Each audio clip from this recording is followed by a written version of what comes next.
agriculture into school curricula and youth training programs. Water and sanitation. Unclean water causes children to have diseases such as cholera, which disrupts them from attending school.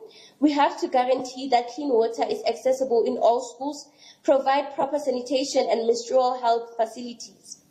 Clean energy and technology. Equip rural areas and schools with solar panels to ensure reliable electricity.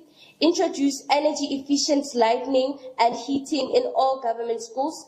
Promote green innovation and sustainable technologies in education.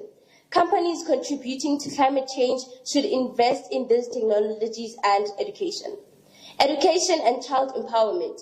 Integrate climate literacy in hands-on climate projects into all school curricula. Make it practical other than theoretical. Teach a child while they are young. Support teacher training on climate change, climate justice, and child rights. Teach water sustainability and responsible usage. Introduce green job training, fellowships, and internships in climate-related fields. Have translation in sessions for children to feel included and heard. Funding and youth-led initiatives. Allocate natural climate finance to child-led projects. Help them plant more trees in their schools and communities. Support grassroots organizations led by children, especially in undeserved regions. Promote arts-based activism and digital campaigns to amplify youth voices. Simplify funding applications and publish child-friendly summaries of climate policies. Accessible and inclusive communication. Publish impact assessments on children alongside the NDC updates. Use digital platforms popular with youth to share policies and opportunities, and also use language that they are familiar with. Create child-led accountability platforms to track climate progress. 9. Mental health support. Provide mental health counseling and emergency response plans tailored to children. Have mental health counseling for those who have climate anxiety and trauma. The last one is focus on vulnerable and marginalized groups. Prioritize children in socio-economically vulnerable settings, those with disabilities, and those in high-risk areas. Ensure rural and underprivileged communities are not excluded from climate initiatives and opportunities. Thank you.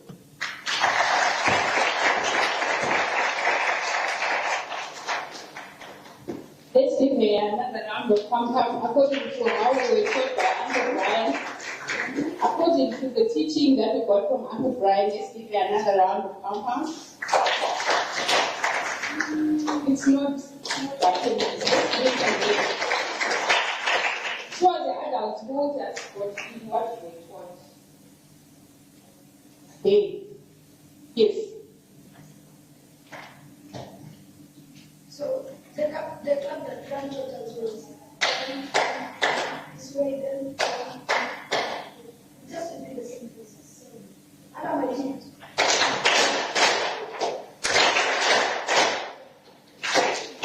Thank you so much. Allow me to write on the protocols observed by my co-facilitator and call upon to our stage here our esteemed guests, the country director from Plan International, to come up front and give us his or her reactions on the declaration that was just read. Give him a round of applause. The same applause.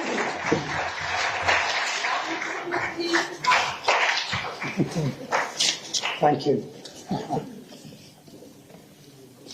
I think it's quite humbling to stand here. I'm not quite sure what I was expecting out of this, but to have a clear, concise level of expectations and demands upon us, I think speaks volumes. I've said it once today that this is your future, it's not mine. This is why your voices have to be part of that future. You are the future leaders of your communities, of your countries, of this glorious, diverse continent. And I wrote something as I was listening to this, and it said, "Don't let us get away with it." And I think you put it exactly. Holding us, your representatives, your government at all levels, the organisation represent you or amplify your voices, hold us to account.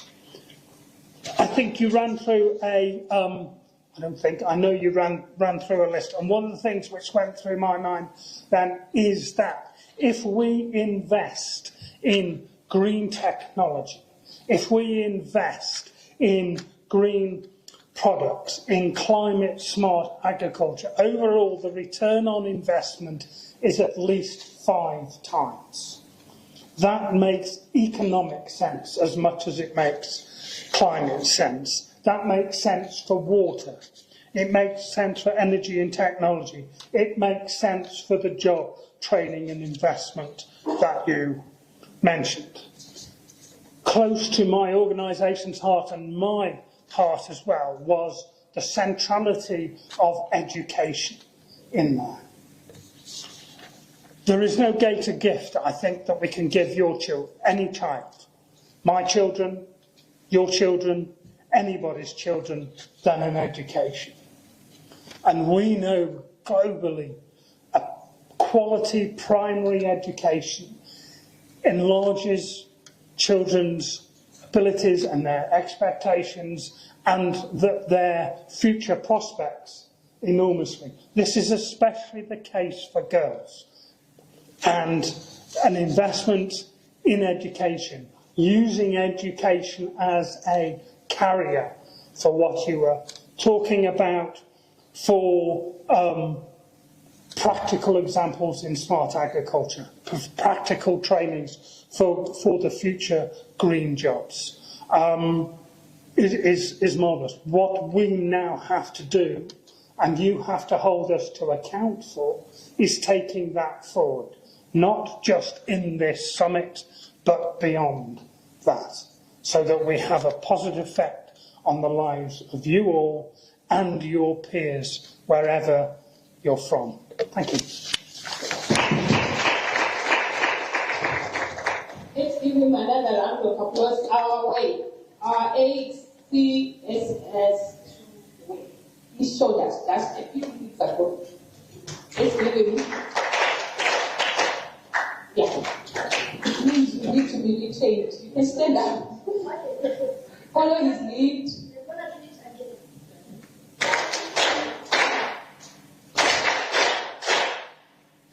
Thank you so much. Allow me to call upon the country director for Save the Children Ethiopia to come up stage to give us variations to the children's declaration.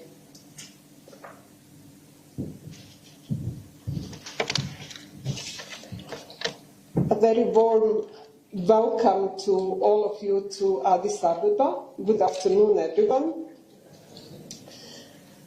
I'm really honored to be here with everyone today, and as we could see and witness right now, there has been a lot of work going into deliberations on climate change and what children would like to see going forward in their declaration. And it's really good to see children at the center of these discussions, and I'm so glad that we will continue together to work and to develop solutions to climate change challenges. I remember when I was growing up, it was different. I could play outside, in the sun, in the rain, without really worrying, will the storm hit, will the sun be too harsh? And what we see today, basically, is very different. The reality is very, very different. And I could see and hear now that everyone in this room actually understands very well why addressing the issues of climate change is so important. I am sure some of your friends may have missed school because of a flood or a storm Many of you have probably witnessed drought or crop failures. Research shows that a child born in 2020 will face 2.5 times and more of catastrophic natural events than their elders. And that's really a call for all of us to wake up and to act. And I know that many children, including some of them in this room, have already had a chance to present the views and to present the needs and solutions that children have designed. I just want to say that what we have heard today in the declaration is very comprehensive view on the climate change issues and what needs to be done. You are talking about health, you are talking about education, you are talking about infrastructure, about economy, about agriculture. A really, really comprehensive view. Water, of course, as extremely important subject. What I liked also was the statement, teach a child while they are young. That is extremely important. As my colleague Pete said, education really carries everything that you as young leaders do and will continue doing in the future. And we will be here to support you along the way. So I want to encourage you to continue being bold in sharing your thoughts, your experiences, and your answers to climate change issues. And also, I would like to congratulate you on successfully holding your national consultations, and also congratulations on holding this special Children's Summit. Your voices and your solutions matter. Thank you so much.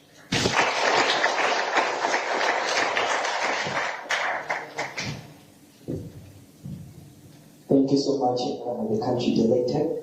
Now let me call upon the lady Anne Wode, that from the government representative.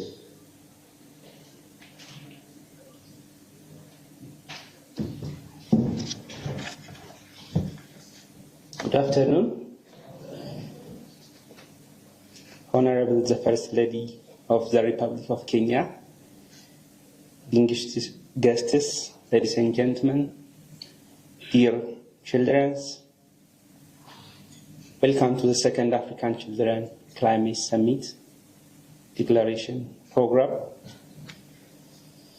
It is a great joy and pride that I welcome you all to Addis Ababa, the heart of Ethiopia, the diplomatic capital of Africa.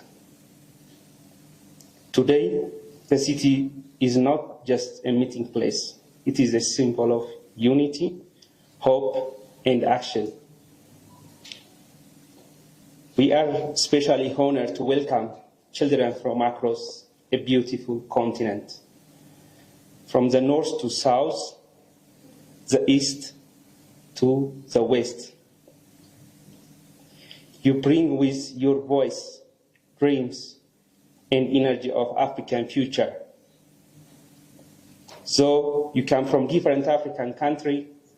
Today, you are gathered here as one family, united by shared purpose, protecting our planet and shaping a brighter tomorrow. Climate change is one of the greatest challenges of our time. Its effects are felt everywhere, from drought and floods to food insecurity and disappearing biodiversity. But while the challenge is great, so too is the power of young people. You have a creativity, courage and determination to lead the way.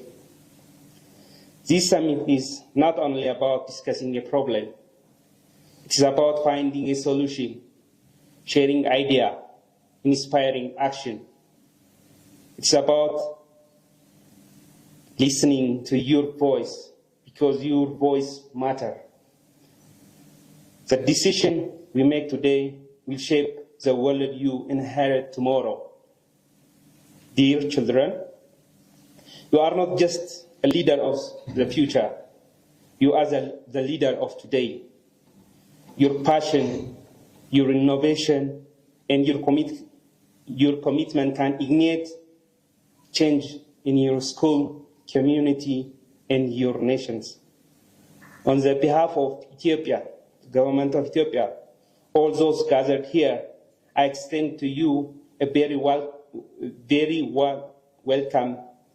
May this summit be a place where friendships are formed, ideas are shared, and hope is strengthened.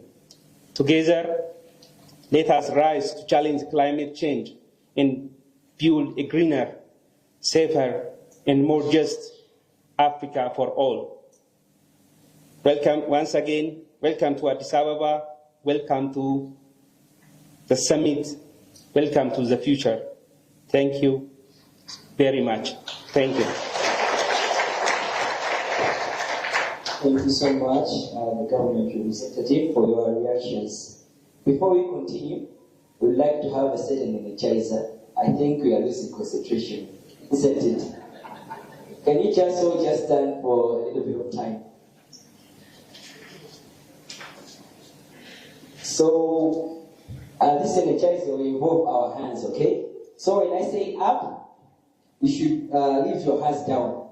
When I say down, you should put them up, okay? When I say up, you put them down. When I say up, or when I say down, you put them up, okay? Down. Down. Up. Down.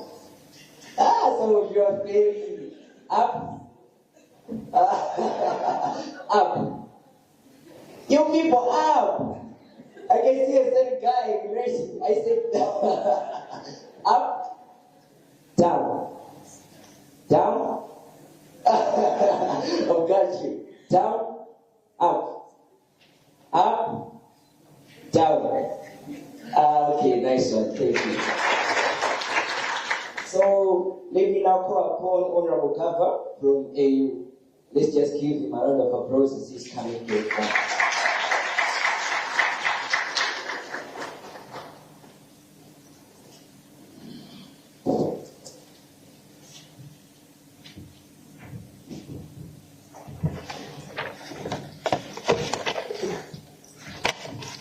Good afternoon, Your Excellency, the First Lady of Kenya, dignitaries and participants. Good afternoon. Yeah, I bring greetings from the African Committee of Experts on the Rights and Welfare of the Child. The committee is so delighted at this program. And the theme of this program so much highlights the reality that children are facing. And it resonates completely with the mandate of the committee, which has a mandate to monitor the implementation of children's rights across the continent. And so this aligns very well with the broad mandate of the committee, and especially of the working group, the committee's working group on children's rights and climate change. This working group was established alongside other working groups as a response to escalating emergencies faced by children in climate change events. And so the committee conducted a study on how children are affected in a climate change crisis and came up with a lot of findings. Broadly, that this takes away the critical human rights of children, their rights to food, their right to family, their right to shelter, their right to survival, development, So almost the whole spectrum of human rights really are compromised when children are caught up in emergency crisis. And so coming up at this time as it is very timely indeed. It's a very opportune time to take advantage of some of the recommendations that the committee made based on the key findings. And the recommendations really align a lot with those found in the declarations because they are based on realities that children experience in climate settings. And so the committee, first of all, calls on states to intentionally adopt and implement child-responsive budgets that specifically respond to children in climate crisis and other emergencies. This is very important as it should establish an infrastructure that is friendly to implementing and realizing the rights of children. And the need for children to be involved and the rights of children captured in national adaptation plans as countries plan adopt their adaptation and mitigation plans to ensure that there's highlight and there's integration of children's rights is one of the key recommendations. Because this is inescapable given the fact that we have a large population of children with us in Africa. And for children to also be involved in preventive measures that need to be taken, in the early warning mechanisms that affects them, for children to be part of the plans that watch out, and so that states take measures, maybe if there's need to take measures to prevent children's exposure to these dangers, for instance, like evacuations and others. And then the need for specialized and professionalized response to children who have suffered trauma and other shades of violence against children, sexual exploitation, trafficking, child marriage, and others that affect children the more given their vulnerability.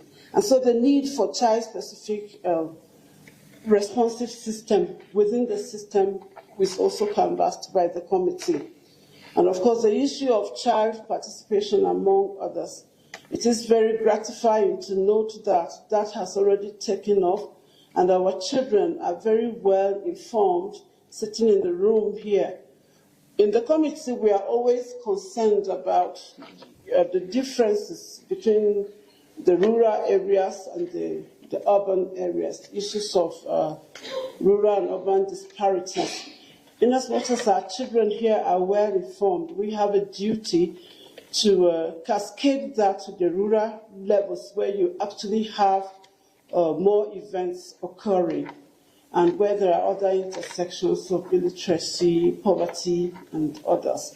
And so we call upon state parties to, in making their plans, their responsive plans, to step it down to the community level so that all the children are taken along and capacitated to be able to respond to issues of climate change.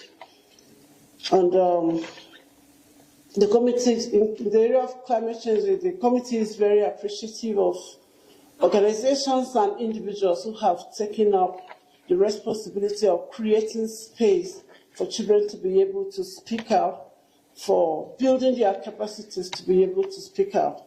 And the committee appreciates the Mazingira Awards instituted by the First Lady in Kenya. Our interaction with children from Kenya after the summit of 2023 indicated that they had learned a lot. Their confidence has been built in that area, and they are going to be more involved. They know where and what they want per time. And so we appreciate you and other organizations pushing this agenda. And the committee also appreciates the coalition of child-focused agencies that has organized this program for the support and collaboration it has had with the committee in bringing up some of our children and building their capacity to where they are now.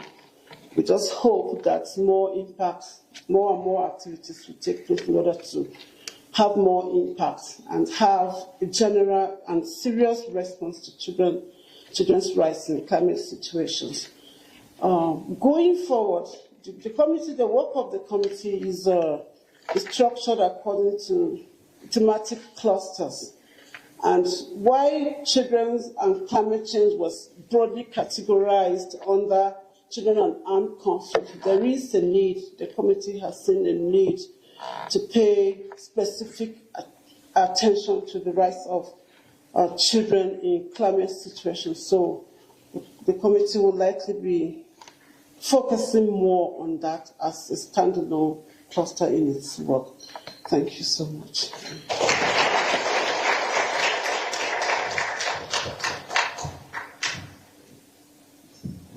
Okay, another round will come from our way this time. 1, 2, 3, up. 1, 2, 3, up.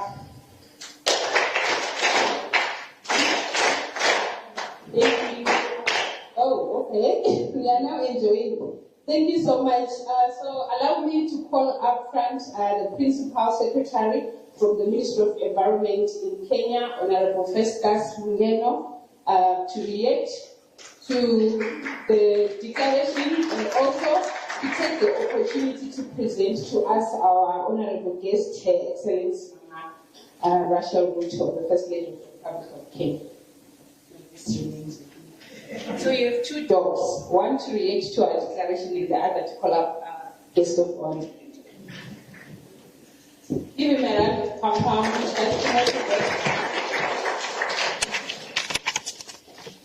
Your Excellency, the First Lady of the Republic of Kenya, Mama Rachel Ruto, and all guests who are here, allow me to write on the protocols already established.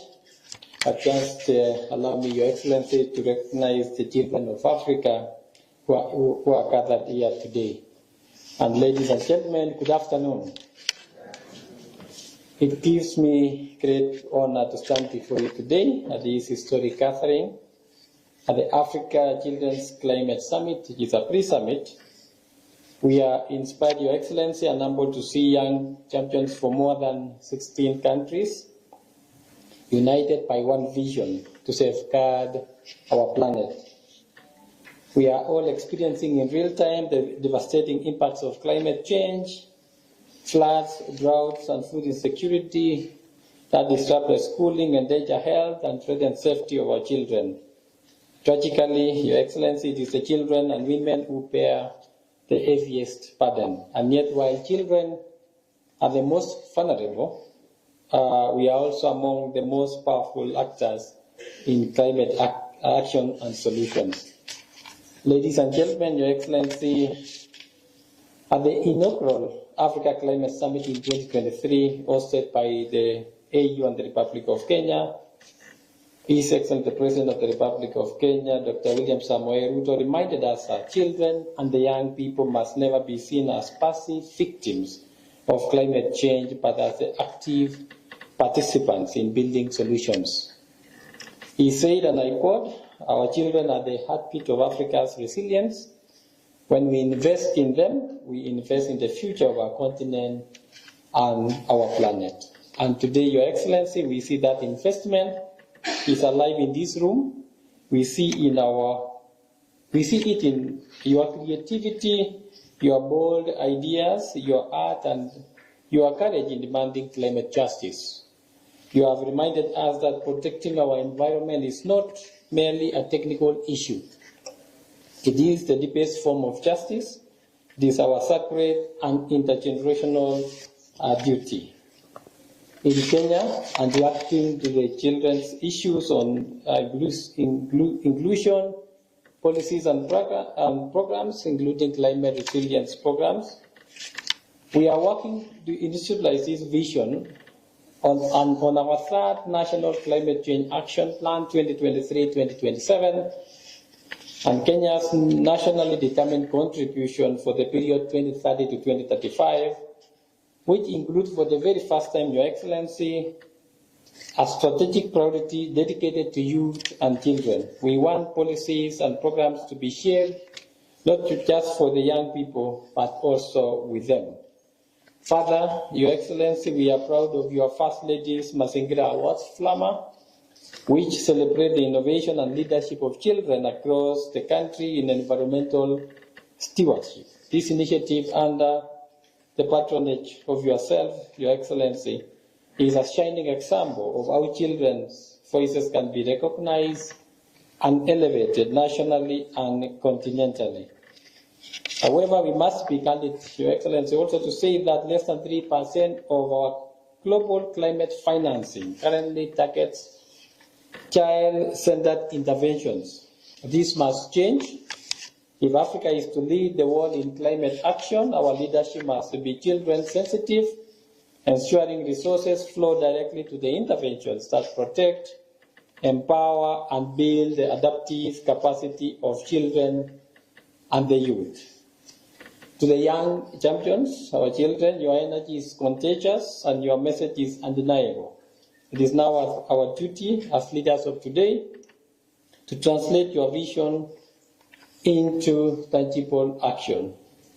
As I conclude, Your Excellency, I wish to affirm Kenya's unwavering commitment, especially from the Ministry of Environment, Climate Change and Forestry, to advancing child-centered climate action, not just within our borders but across Africa. And together we can ensure every child grows up in safe, healthy and sustainable environment. And ladies and gentlemen, to guide us on this path, we are privileged to be joined by our leader who has dedicated herself to our well-being of our children and the sustainability of our communities. She is a formidable advocate for children and women and for our planet, a leader whose compassion is marked only by her commitment to action. It is therefore my great pleasure and honor to invite you to the body.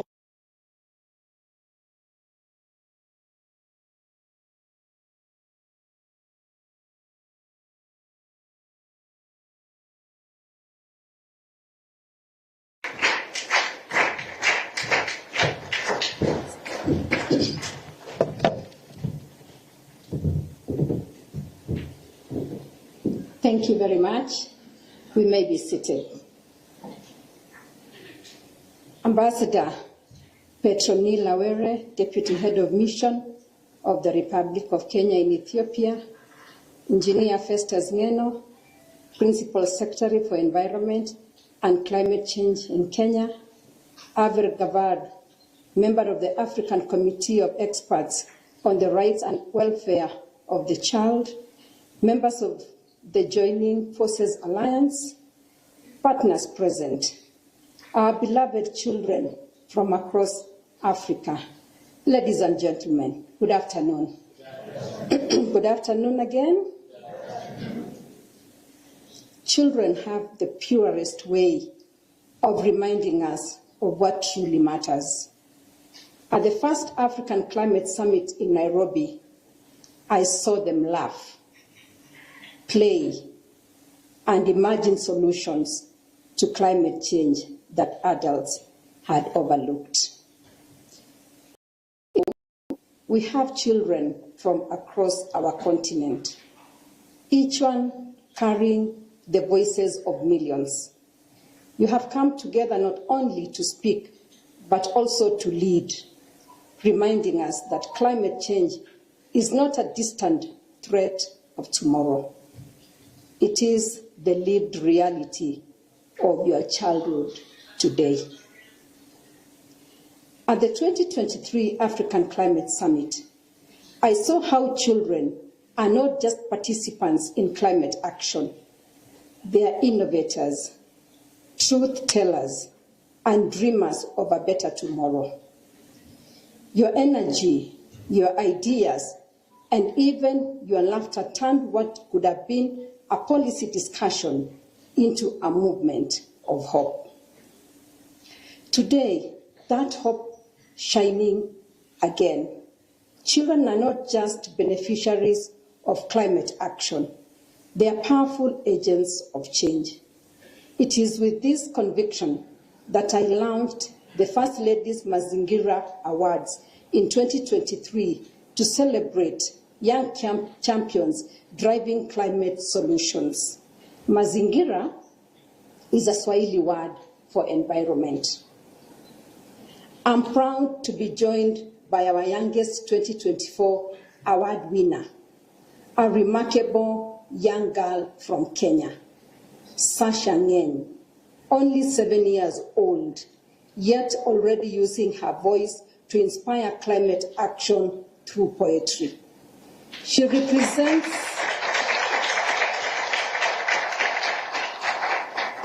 Sasha is right here.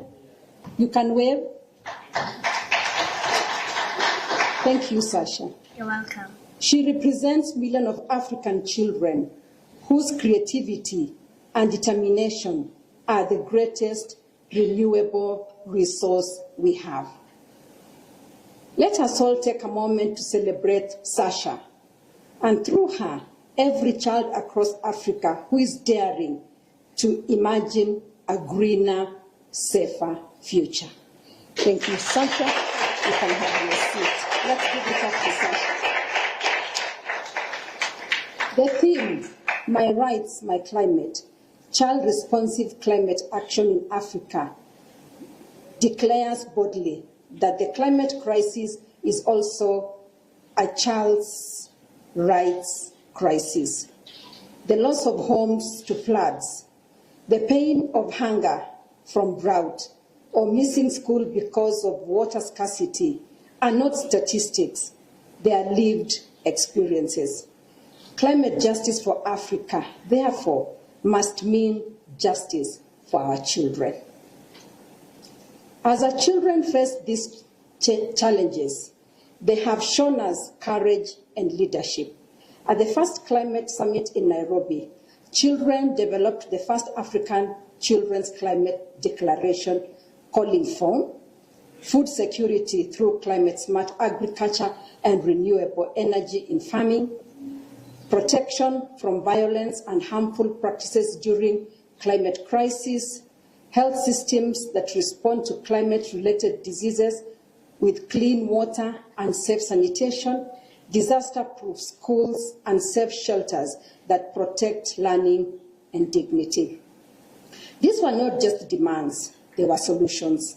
And today, we are building on that legacy, moving from advocacy to action by creating not only a new declaration, but also a child-led monitoring and accountability framework.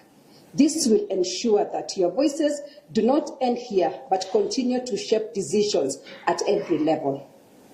As the First Lady of Kenya, I want to assure you of our commitment through the First Lady Mazingira Awards, FLAMA, and School Household Kitchen and Food Garden Program.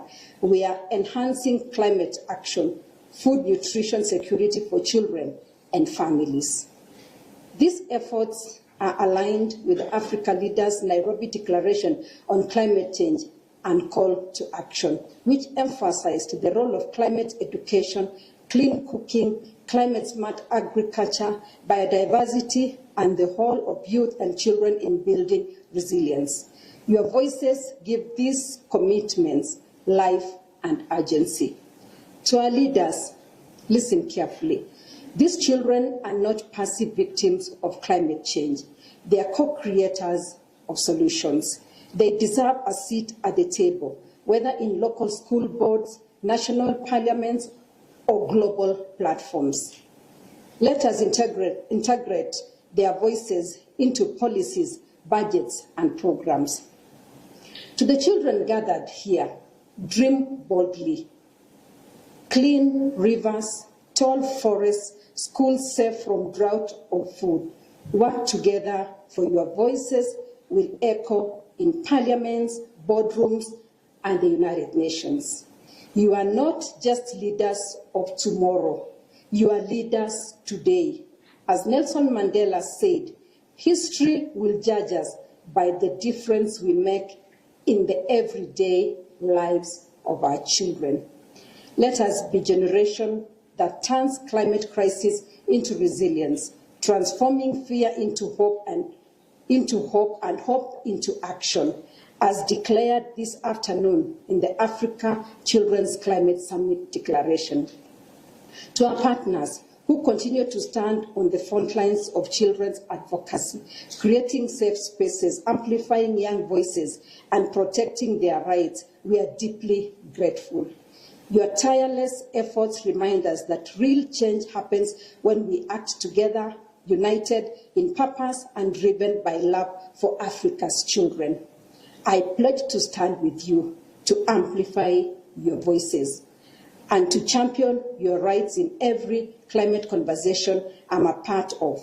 The future is ours, and Africa's children are leading the way to ensure we have a child-centered, inclusive, and just Africa.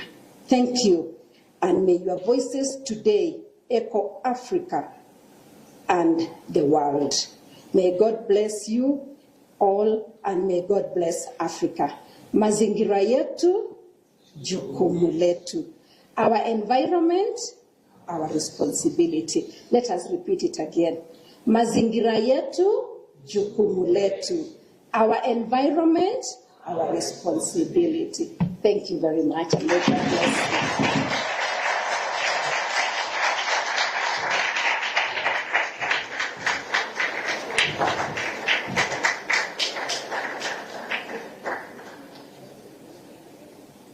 Another very, very big round of applause. I want one that shows that we've been respected as children of Africa. Another one. Anyone from Zambia who wants to show us how they show gratitude in Zambia? Or the Zambians have a name. Come and show us how you show gratitude and give Her Excellency a very big Zambian thank you. Come up front, come fast, and one Ethiopian. Just two, one Ethiopian, one Zambian. Our timekeep, come and show us how you show gratitude in Ethiopia. Live in the house. Anyone from Ethiopia is at table. Yes. Show us how you give thanks. So in Zambia, how we give thanks, especially to our elders, is to kneel down and clap.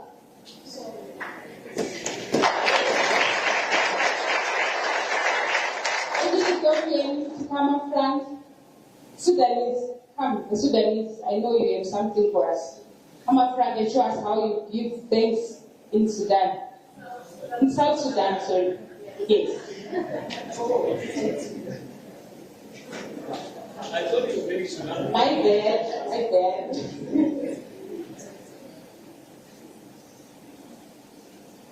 Thank you very much. These are two different countries, South Sudan. Now, in South Sudan, if you want to give thanks to the healers, there are two things that we do. Number one, you first let the healer know that you are very happy for that, right? So you first have to go down like this. You see? Then you do a very good handshake. I don't think that will do. Thank you, Rebecca from South Sudan. Then one French speaker, and then Kelvin, our Portuguese speaker. Come and show us how you say obrigado in Maputo. Come the side. Then one French speaker. Any French? Yes, there is a French speaker. Come and speak in French how you say thank you.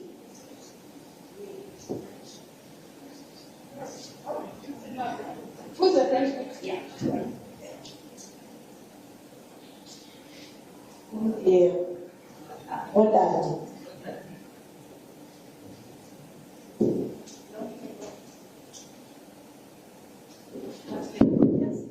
Good afternoon.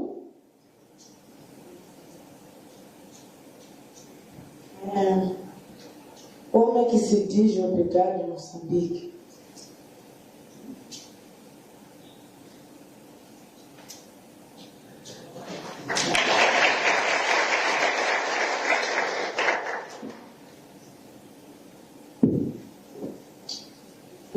Bonsoir à tous. I don't speak English. I use French. Donc, nous, lorsqu'on réside ici, il y a plusieurs manières. On peut faire mais, si, au,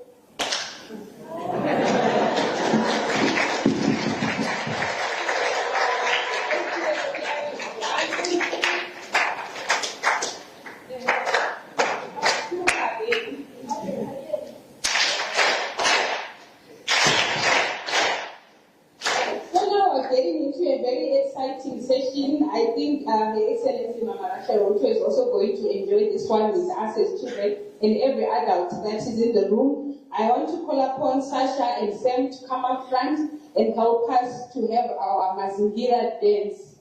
Come up front on the stage, which means everyone remove your shoes and be ready to dance.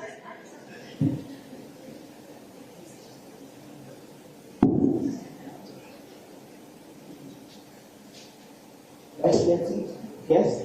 Good afternoon, everybody. Good afternoon. Good afternoon. Awesome. So I'm here with